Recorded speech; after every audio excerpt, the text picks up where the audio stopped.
welcome to the R&B Lady Sports Talk. I'm Pamela Ross. And I'm Yolanda Bridges. And together we're going to talk about some of our favorite sports moments that happened this past week. All right, Pam, let's talk about the NFL just for a few minutes. So the Bills surprised me with the win over the Cardinals last week in week 3. So I was a little curious to see how they were going to react when they met up with the Patriots. You know, the Patriots were 3-0 going into that game. Well, I hate to talk about what we talked about last week, girl, but did not see that coming. The Bills upset the Patriots 16-0. What do you think about that? I don't think anybody saw that coming, but I have two words. Tom Brady. He is returning. Bill Belichick has to be happy, and the Patriot fans has to be happy as well. Tom Brady. Where are you? He's coming back. So, look, I was expecting the Steelers to redeem themselves from that spanking that they took last week from the Eagles. You remember that too, Pam? Well, girl, they came out on fire like they was trying to get a revenge or something. I feel sorry for the Chiefs. The Steelers beat the Chiefs 43-14. Ew, girl, just nasty. Then Listen, I was listen. Hey, gotta go cut ahead. in. Okay. Big Ben. They Big took the Ben. BIG from him last week. The Eagle showed out on him. They shut him down. But this week he got that BIG back. Big Ben. Phenomenal Big. week for the Just Steelers. Great win. Offense, defense was phenomenal. just big, girl, just big. Now I was also expecting the Texans to redeem themselves too because they played the Patriots in week 3 and lost 27-0. Well, the Texans came out too. They held their own. They played the Titans and beat them 27-20. Who? The Titans, man. You know, Oh, like Tennessee, Tennessee? They still they still the have a Titans, team? man. Oh, The oh, Titans, I'm sorry. the Titans, Yeah, no. Uh, man. I'm sorry. Do they have a coach? Have they? Yeah, we're gonna need to work on that team. We're not even gonna make any comments. I'm not even. We'll come back to them in like 2 or 3 weeks. Hey, Moving right let's along. We right just gonna along. move We're right right along. along. We just gonna go. We America's game of the week. America's game of the week, Pam, and it's not my game of the week, but America's game of the I, week. I heard you say America's game of the week. So you're America's not game. included in that, right? You're not included in that America's game of the week.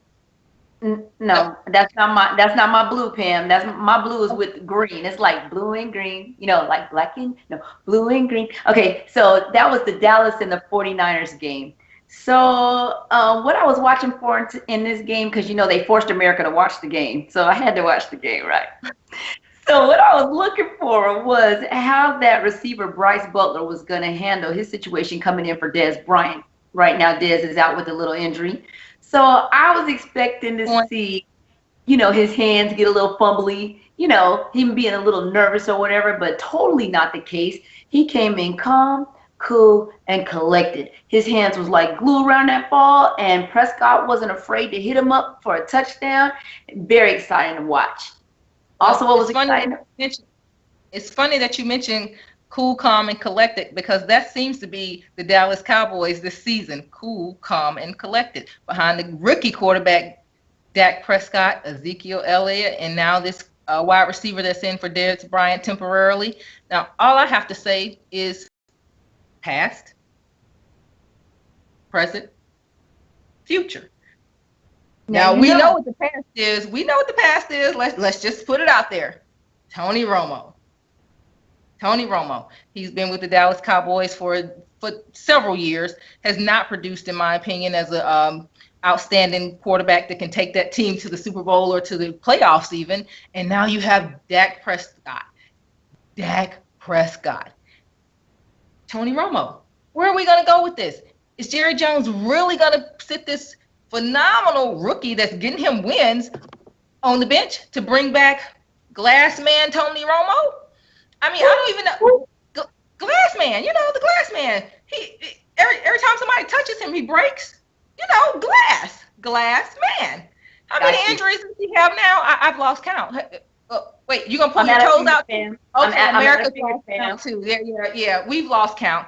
I think that Dak Prescott is the present and the future of that team. Jerry Jones would be an idiot to sit him and bring Tony Romo back. Hey, we'll see what the future holds for them, but I think that the Dallas Cowboys, they're going somewhere. They have a phenomenal future ahead of them if the upper level management makes the correct decision. And that's Okay, all I'll say. moving along to my game of the week. My game of the week, Pam, is definitely going to be that Raiders Ravens game. Ooh, we Yes. watching the Raiders play these last few weeks. Man, they bring a lot of energy to the field. I mean, it's just unbelievable, like phenomenally. Is that a word? Phenomenally fantastic. The energy, the crowd's bringing the energy, the players are bringing the energy, and man, I'm loving watching them play. Now look, this Derek Carr Crabtree thing that they had going on this past week, that looked pretty special. You had Crabtree with 3 touchdowns, and it was just very, very impressive. But if you just let me talk about it just for a second, I promise not to talk too long. So you had Carr connecting with Crabtree for the first touchdown. But my favorite one is when he connected that second touchdown. You know, I got to talk a little bit about, the shenanigans. So Crabtree stands up and starts dusting himself up. And I'm like, uh-huh. And then his teammate kind of comes over to him like, hey, I got you. Oh, a little grass stain right there. Yeah, let me get that grass stain right there. And they just look phenomenal doing it, man. I was so impressed. I loved watching that game. Hey, anytime you come into the Ravens Nation and pull off a win like that, I say kudos to the Raiders. They were up in the fourth. The Ravens did what they do best, which is come back from behind. And the Raiders actually came back, stopped them on the fourth down or whatever. Carr and Crabtree connected for a touchdown late in the fourth quarter. The defense stopped the Ravens, and they got that win. Wasn't an easy win. Anytime you come into the Ravens Nations, you expect the game to go from start to finish, dogfight, scrappy, and that's exactly what it was. I think that was a great game, great win for the Raiders. They are now 3-0 on the road, by the way, or whatever. They haven't won a home game yet, so we're looking forward to see you get a win at home, Raiders. But That's right. good game on the road. Good game. So that sums it up for our NFL. So let's go ahead and head over to your world, Pam. Let's talk a little bit about college football. Yeah, baby. I know you love it. I know you love it. So, let's start with Thursday's game. All right. That was University of Washington and Stanford. Wasn't going to watch that game, but, I'm from Tacoma. So I had to cut it on. I had to see what was going to happen. And oh my gosh, you talk about some defense. The University of Washington put that defense on Stanford so hard that the boy couldn't even stand up and make a connecting play, that quarterback. I think he got sacked 6 times in the first half. I was like, whoa. Pam? Hello? Oh, Pam? I'm sorry. I was taking a play from Stanford's book. I just shut down because that's completely what they did in that game on Thursday. They shut down. The offense was shut down. Washington's defense shut them down completely. McCaffrey couldn't make a play to save his life. The defense couldn't stop Washington. They put up 44 points on Stanford, the number 10 team. Washington, your home state team, got a big win over Stanford, which was ranked number 7 or whatever. I think they have a phenomenal team, but it didn't look like they were prepared. It didn't look like they had any clue what was going on, and they weren't expecting Washington to give them a game like that. So great game for Washington. We'll see where Stanford ends. Wasn't very impressed with their play at all. So my word for them is shut down. Shut it down. Shut it down. Yes. So another good defensive game. Well, at least you would think that it was a good game. Me personally, I like that high-powered offense, if you will. But okay, defense wins the games. So let's talk about that defense. Number 26, Jordan Lewis from Michigan, with that one-handed interception in the fourth quarter. I believe that's what sealed the deal for Michigan to go ahead and pull that win out. All right. Well, listen, Michigan had plenty of opportunities to have a bigger lead in that game. They missed 3 field goals, which I'm not 100% sure what's going on with their kicker. I think last week was the week of missed field goals, missed extra points, but Michigan pulled out the win. Jordan Lewis had a phenomenal one-hand pick late in the fourth quarter or whatever, which again sealed that deal over Wisconsin. So we'll see where they end up. Michigan is still not a top 4 team to me. I'm still waiting to see them play a couple of more teams with, high power offense, high power defense, see how it turns out for them. But they got the win on the weekend, so congratulations to Michigan. They're still ranked in the top 5. So I'm glad you mentioned something about those field goals. Tell me what's going on over there in Oklahoma State and Texas. Well, listen, I'm Somebody's not getting their sure extra points blocked. what's going on. Like I said, this has been a weekend of missed field goals, blocked extra points. The kickers just can't get themselves together. Oklahoma played Texas over the weekend, and they had not 1, not 2, but 3 blocked extra points in the first half. I'm not even sure if a team sees that in a season, let alone in the first half. So I don't even know if Texas kicker, what his problem was, if he just felt like, he wasn't a part of the game. He didn't get any love in their locker room. He didn't get a hug. Maybe they need to hug it out more. I'm not 100% sure. Maybe he needs to get an extra net over there on the sidelines and kick a little bit more. But clearly that game was just a mess from start to finish. Texas's defense really, really, really has not performed well this season. So I like to see, their kicker, a little bit more practice. Maybe you can offer him a meal plan. You can get him a scholarship. You can give him a hug, a teddy bear. I'm not sure what he needs, but we need to step it up. Yeah, no, I'm sorry. Let's just keep it real. You're a kicker. Kick the ball. Goalpost, through the goalpost. Extra point. It's not rocket science. Let's get it done. Let's get it done. Maybe they need to take some notes from that kicker from UNC. How do you know that's where I was going? Because we're right here. We're right here. UNC kicker Nick Weiler sealed the deal for them against Florida State, game-winning 54-yard field goal to take that game back to North Carolina with the win. And not only did this young man win the game for them, what does he do? What does he do? Oh, he's cocky with it. He tomahawk chops all the way down the field. All the way down the field. His teammates are lifting him up. He's on the bottom of the pile. He's on the top of the pile. They are giving him love, and love is what he deserves. Great win for UNC. They are now 4-1 on the season. Florida State has fallen, I believe, twice this season. Not so sure they expected to fall to UNC, but great win for them. Phenomenal kick from that field goal. Phenomenal field goal from Nick Weiler. And hopefully he doesn't get too many death threats from the Florida State fans, because I know that's a tradition of theirs that they don't like to see mocked. Oh, college football is nasty. It's nasty. Nasty, nasty, nasty. Okay. Yeah, it gets ugly. I can't imagine it. So let's just move on. So let's talk about that Tennessee and Georgia game, and let me get it out. All I want to talk about is that Hail Mary. Lord, please, somebody catch my pass in the end zone. Well, that was pretty much, that summed up the game. Tennessee came out, I'm flat, absolutely dead in the first half. And this has been this has been consistent for them for the last couple games. And I'm not even sure if they know that they're supposed to play in the first half. They just come out, their offense is flat, their defense is flat.